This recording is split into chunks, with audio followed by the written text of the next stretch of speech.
নমস্কার বন্ধুরা, নতুন একটা দিনের সাথে নতুন কিছু মেনু আইডিয়া নিয়ে আপনাদের সাথে শেয়ার করতে চলে এলাম। চলুন দেখা যাক আজকের লাঞ্চের থালায় কি কি ছিল। প্রথমেই ছিল বাটি চাপা গরম ভাত, তার সাথে ছিল শসা ও লেবু।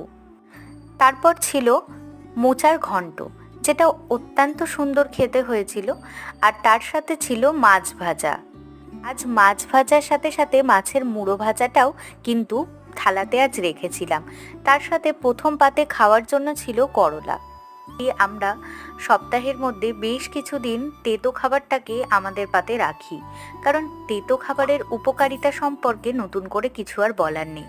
তাই আজও ছিল করলা ভাজা, আর তার সাথে ছিল ডাল। আর তরকারি হিসেবে ছিল আলু পটলের দম। আজকের মেনু আইডিয়াটা কেমন লেগেছে অবশ্যই জানাবেন। আর এরকম শর্টস দেখতে চাইলে অবশ্যই ভিডিওটি লাইক করে চ্যানেলটি সাবস্ক্রাইব করবেন। ভালো থাকুন, সুস্থ থাকুন।